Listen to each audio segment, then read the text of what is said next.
আসসালামু আলাইকুম। রুমাস পিউশন থেকে চলে আসলাম নতুন আরেকটা ভিডিও নিয়ে। আজকে আমি ঝটপট সুস্বাদু একটি নাস্তা তৈরি করব। ঝাল ঝাল ক্রিস্পি ফুলপিঠা। এখন আমি একটা বাটিতে 1 কাপ ময়দা, স্বাদমতো লবণ, রেগুলার রান্নার তেল, সাথে নর্মাল পানি দিয়ে ভালোভাবে মথে একটা ডো তৈরি করে নিব।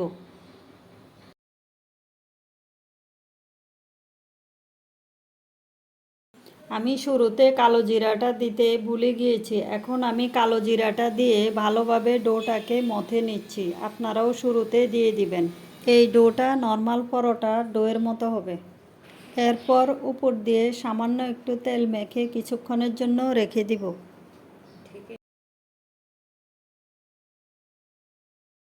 এখন আলু স্ম্যাশ করে তার সাথে লবণ, পেঁয়াজ বেরেস্তা, ধনেপাতা, শুকনা মরিচ টালা এবং চাট মশলা দিয়ে ভালোভাবে মেখে নিব।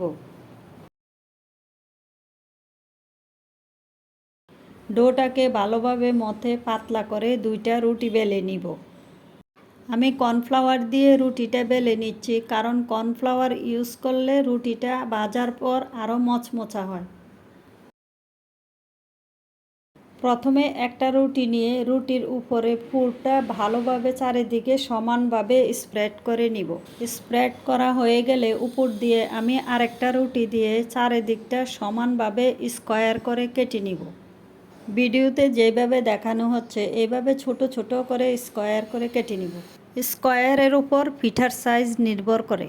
এবার বিপরীত কোণাগুলো ভিডিওতে যেভাবে দেখানো আছে সেইভাবে ভাঁজ করে নিব। এভাবে এটা দেখতে একটা শিমের ফুলের মতো মনে হবে। এরপর গরম তেলে ব্রাউন করে ভেজে নিলে ফুলপিঠা তৈরি হয়ে যাবে। এইভাবে সহজে ঘরে থাকা উপকরণ দিয়ে ঝটপট আপনারা একটি নাস্তা তৈরি করতে পারবেন। এটা খুবই ক্রিস্পি এবং সুস্বাদু হয়, যেই কারণে বাচ্চারা এটাকে খুবই পছন্দ করে। ভিডিওটি ভালো লেগে থাকলে লাইক, কমেন্ট, শেয়ার, ফলো দিয়ে পাশে থাকবেন রুমাস পিউশনের সাথে। ধন্যবাদ সবাইকে।